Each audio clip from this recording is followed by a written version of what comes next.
ya. Kita itu kita selalu melihatnya secara kuantitatif ya. Itu maksudnya banyak sekali begitu yang begitu antusias untuk memperingati kasus Mei 2008 begitu. Kalau banyak sekalinya saya belum tahu berapa kuantitas ya. Tetapi setiap kelompok yang saya hubungi itu selalu menyambut dengan positif. Oh, oke. I see. Sebelumnya tidak selalu begitu. Sebelumnya ada yang sambutannya, ya ini kasus Mei 98 ini bukan urusan kami. Kami sekarang lagi berpikir masalah lain yang lebih besar. Ada yang seperti itu. Ada yang menyatakan ini kami tidak mau ingat lagi. Ini kami punya program yang lain. Pada tahun-tahun yang lalu pernyataan-pernyataan itu muncul. Tapi yang tahun ini tidak ada pernyataan semacam itu ya. Oke. That's good. Nah, ini berbicara soal korban Mei ya, Esther ya. Ini apa kabar dengan mereka gitu, terutama keluarga mereka gitu. Anda bisa kasih kita update nggak kira-kira gimana, how they doing gitu? Secara umum saya melihat kehidupan berjalan dengan mulai normal kembali. Artinya para korban mereka berjalan dengan pada realita kehidupan, mereka bekerja kembali dengan baik dan mereka mencoba menata masa depan. Walaupun trauma masih melekat kuat pada para korban. Misalnya pada korban yang keluarganya mati dibakar di plaza-plaza, kami itu sempat ingin mengadakan satu peringatan di sebuah mall ya, karena terpikir di situ yang paling mudah dan cepat persiapan bisa dilakukan. Tapi kemudian ini mendapat satu semacam keberatan ya dari keluarga korban, karena mereka begitu sampai ke mall mereka bilang, kami setuju saja mendukung acara ini, tapi jujur kalau kami melangkah kaki ke sebuah mall, kami ingat kepada mall di mana keluarga kami mati dibakar. Jadi perasaan itu ternyata masih sangat kuat gitu. Perasaan trauma itu ternyata masih sangat kuat. Kehidupan berjalan seperti biasa, tetapi ada trauma memang yang belum selesai. I see. Itu pada keluarga korban yang mati dibakar ya.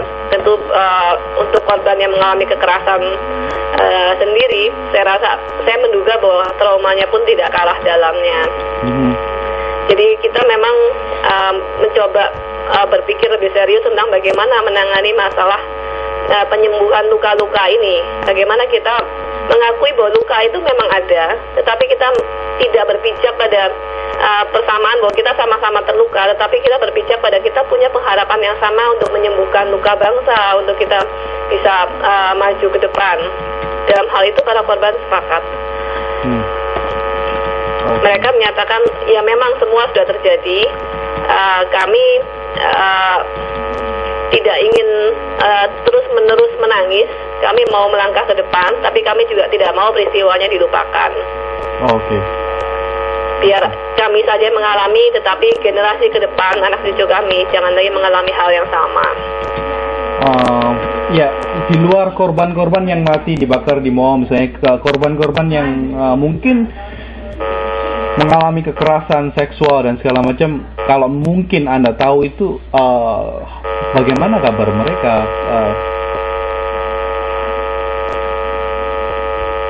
Halo? Ya, dengan kira-kira Anda tadi Anda nyebutkan ya dengan keluarga yang ngalamin trauma ya, yang dibakar di mall dan segala macam. Orang tentunya pengen tahu ya, itu gimana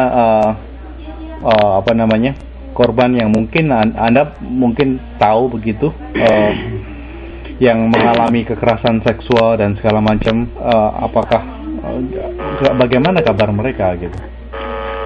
Kalau yang 10 tahun atau yang saya sendiri bersentuhan langsung ya setelah 10 tahun, saya yang tahun ini saya tidak menyapa mereka lagi. Tetapi pada tahun-tahun yang lalu kelihatannya sudah berjalan menjalani hidup secara normal. I see. Namun memang saya sengaja tidak menyapa mereka untuk mengingatkan mereka lagi tentang peristiwa mereka. I see. Saya tidak tahu persisnya yang lain ya, yang tidak saya tangani. Oke. Ya, kita nggak akan bicara lebih jauh tentang itu. Nah, ini kita karena Anda berkecimpung di bidang hukum setiap harinya,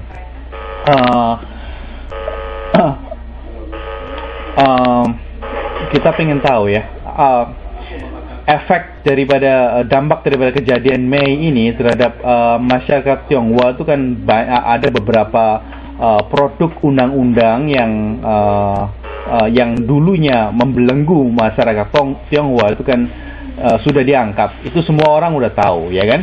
Nah, dan Anda juga pernah mendaftar ada sekitar 62 peraturan yang mendiskriminasi etnik Tionghoa di Indonesia. Nah, nah dari 62 yang Anda daftar itu mana aja yang belum diangkat atau belum dihapus oleh pemerintah Indonesia? Sebetulnya hampir semua belum dihapus ya. Memang ada perubahan, misalkan undang-undang kewarganegaraan, ada tentang masalah budaya, jumlahnya itu terbatas. Sebagian besar belum dicabut, namun dibiarkan tanpa diterapkan. Jadi misalkan aturan soal asimilasi atau anjuran soal ganti nama dan lain-lainnya, aturan itu masih ada. Tetapi sepertinya kondisi politik saat ini membiarkan peraturan-peraturan itu ada namun tidak diterapkan.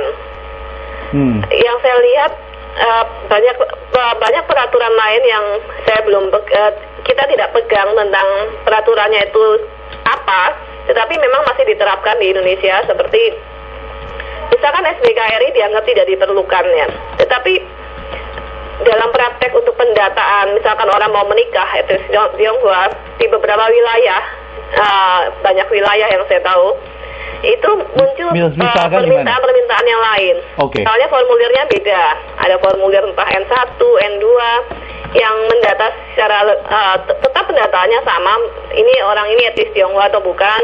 Kalau etnis Tionghoa maka formulirnya akan berbeda, itu tetap ada. Seperti di wilayah Jawa Barat, Tangerang, itu saya dapati masih terjadi kasus begitu. Dan sosialisasi tentang perubahan peraturan pun ini kan tidak sampai kepada banyak pejabat di daerah ya, para pemerintah di daerah, sehingga mereka tetap menjalankan peraturan yang sama. Mereka akan